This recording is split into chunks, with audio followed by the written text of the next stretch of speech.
مثلا در رابطه با دانش، منبع دینی، حالا قرآن، سنت، متکفل و عهده‌دار بیان چه چیزی است؟ میگوید که دانش برای کمال تو سودمند است، یعنی اگر بخواهی به کمال برسی دانش بیاموز. قرآن هم با اولین آیتش با واژه اقرأ شروع شده است، بخوان، چون خواندن مهم است. دانش اندازی از دیدگاه اسلام خیلی مهم است، اهمیت دارد برای کمال ما. دانشمندی کمال است. اینکه پیامبر می‌فرمایند طلب علم فرض است برای هر مسلمانی، مرد یا زن، مثل فرض بودن نماز. یا اینکه میگویند طلب علم از گهواره تا گر است، این اصلا زمان نمیشناسد، باید از همان گهواره تا گر باید به دنبال دانش اندازی باشی. مکان هم نمیشناسد، هر کجا دانش بود باید به سراغش رفت، حتی اگر در چین بود. چرا؟ چون دانش برای سعادت ما مهم است. قرآن هرچی عرض کردم به هدایت ما، به کمال ما مربوط است بیان میکنه. چون علم، دانش اندازی مهم است، گفته است برو دنبال دانش اندازی. اما اینکه دانش چی میگوید که دیگه قرآن عهده‌دار بیان آن نیست که نظریه مثلا به نظریه پردازی علمی فیزیک بپردازد قرآن. نه، این دیگر وقتی قرآن گفت دانش انداز، خب باید برفت به سراغ دانش اندازی، طلب علم. این به این معناست که هرچی هم علم گفت باید بپذیری. خطا هم بود باید علم بگوید خطا. متوجه هستید؟ این توقع و انتظار بیجا رو نباید از منبع دینی ما داشته باشیم که در رابطه با یک مسئله علمی محض برای ما به نظریه پردازی بپردازد. این توقع رو نباید داشته باشیم، اصلا توقعی بیجاست. اگر قرار باشد قرآن متکفل و عهده‌دار بیان دیدگاه‌های علمی باشد که محدود به 500-600 صفحه که نمیشد. قرآن چند صفحه مثلا؟ نزدیک به مثلا 600 صفحه است. خب حالا کافی یعنی بسنده بودیم. قرآن کتابی راهنماست. هر آنچه که مربوط به کمال و سعادت ماست ما رو راهنمایی میکند به سوی آن. و هر کسی هم که به جهت یک سوی برداشت یا عدمی آگاهی کافی به این رسالت دین پایش را در جای دیگر بگذارد اشتباه میکند. من از تاریخ یک رخدادهایی که در گذشته واقع شده است نقل کنم. دوستان شاید تا حدودی آگاه باشند، بدانند که در قرون وسطا خب حاکمیت در اروپا دست کلیسا بود، همین ارباب دین، پاپ و اینا. انجیل هم خب یک متنی داشت، و انجیل و تورات مثلا عهد قدیم و عهد جدید یک متنی داشت و یک تفسیره. در این تفسیرها خب دوستان میدونن که تفسیر را مفسر انجام میدهد، حالا با استناد آن هم به روایات و بعضی از دیدگاه‌های خودش. در آن زمان در رابطه با آفرینشی مثلا آسمان و زمین در عهد قدیم چنین تفسیر وجود داشت که میگفتند مثلا زمین کروی شکل نیست، بر بالای یک گاو استوار است و شاخهای گاو، اون گاو هم بر بالای یک نهنگ بزرگ و نهنگ هم در آب و از این حرفا. و متاسفانه چنین تفسیری هم در بعضی از تفسیرهای اسلامی سرایت کرده است. ریشهش هم همون اسرائیلیات است، روایاتی که از طریق یهودی های مسلمان شده به منابع دینی ما وارد شده متاسفانه. خب بعد این دیگر تقریبا با آموزه های دینی در آمیخته بود، مخلوط شده بود و همه مردم هم فکر میکردن دیگه دین همین را میگوید.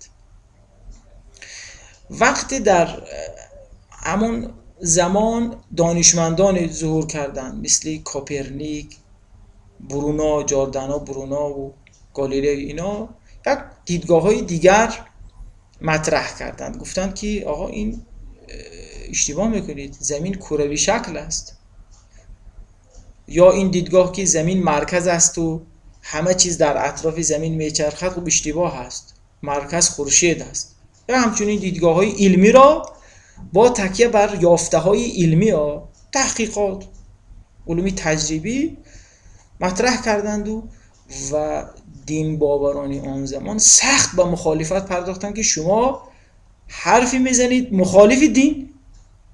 دین میگوید زمین مسطح است، شما میگوید زمین کروی شکل است. نه، این دیگه شما ضد خدایید.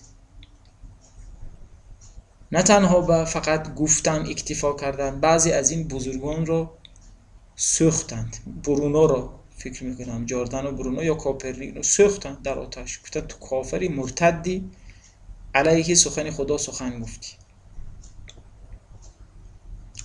ببینید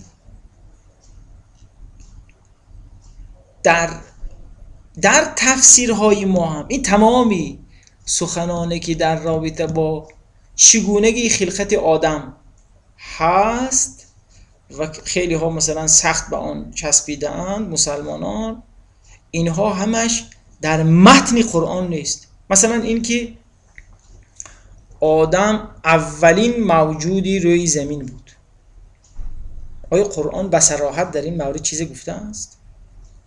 آنچه که قرآن میگوید که آدم اولین خلیفه است، خلیفه خدا در روی زمین است.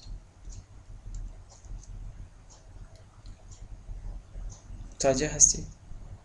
اما اینکه این آدم آره از گیل آفریده شده است، این با منافات با داده های علمی هم ندارد. بالاخره دانشمندان معتقدند که در همین انسان تمام عناصری که جسد انسان از آنها تشکیل شده اند در ترکیب خاک هست. اینها این که منافات ندارد. اما اینکه آیا این تصوری بعضی ها اینجوریه، وقتی خدا میگه من انسان را از گیل آفریدم، یعنی اومد خدا علیاذ بالله، همچنین تصوری هست. بعضی ها همچنین اندیشه هم دارن، مثل یک هیکلساز درست کرد و بهش پوف گفت و این انسان یک موجودی مثلا متحرک زنده تبدیل شد. آیا چنین است؟ یعنی خدا میگوید انسان از گیل آفریده شده، اما آیا چگونه؟ خب دیگه این دیگه خداوند دین متکفل بیان این نیست. چون بدانید این که ما بدانیم که انسان از چگونه و در چند سال آفریده شده است و آیا مثلا این گیل اول به همین شکل بود یا به شکل دیگر بود، خدا دانستن این که برای سعادت و کمال ما که هیچ فایده ای ندارد. قرآن در رابطه با انسان اگر صحبتی دارد، در رابطه با ماهیت انسان حرف میزند، نقاط ضعف و قوت انسان را میگوید، آنچه که این انسان را به کمال میرساند، سعادت انسان کجاست، که اونم بیشتر مربوط به روح انسان است. اما اینکه آقا این مثلا چند سال به طول انجامید وقت انسان، یعنی واقعیت اینکه چگونه خداوند از گیل آفرید که متعرض نشده است، لذا این تصوری بچگانه باید از ذهن دور کرد. زیرا رسالت دین این نیست. همین که دین میگه تو علم بیاموز، ما هم مثل دیگران، مثل همین غربی ها رویم علم آموزیم. اگر میخوایم در رابطه با نحوه پیدایش، چگونگی پیدایش انسان بخواید ببینید، دقت بفرمایید، اگر ما بخوایم بدانیم که انسان چه خیلی آفریده شده است، باید بریم مثل دیگران تحقیق کنیم.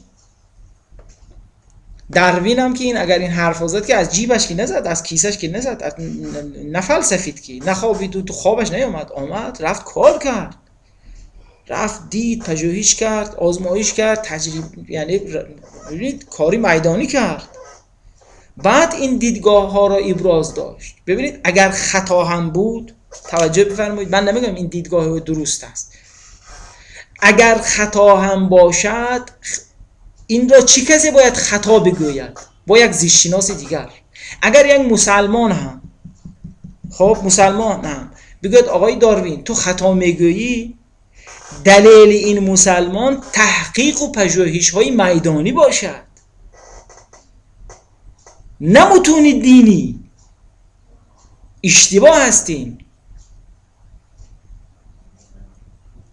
این که پیامبر اسلام بگه دین علم بیاموز، خب علم بیاموز یعنی کدام علم؟ مطلق است، هر علمه. یکی از علوم هم زیست شناسی است. خب بعضی از مسلمان ها اصلا وظیفه دارند، بعضیشون باید فیزیکدان شوند، بعضیشون شیمیدان باشند، بعضیشون زیست شناس باشند.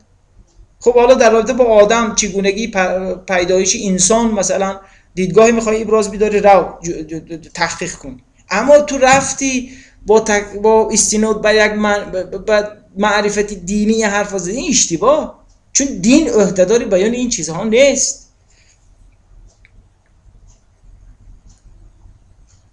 من نمیگویم که ببینید تکرار بکنم، بعضیا متهم بکنند که شما مثلا از داروین داری دفاع میکنی. نه، من دفاع نمیکنم، شاید درست است گفته، شاید نادرست. این درستی و نادرستی فرضیه داروین رو من که نباید بگویم، باید زیست شناسان بگویند. حالا اگر منم خیلی دلم بخواد بگویم، باید رم علمی زیست شناسی خوانم. متوجه هست؟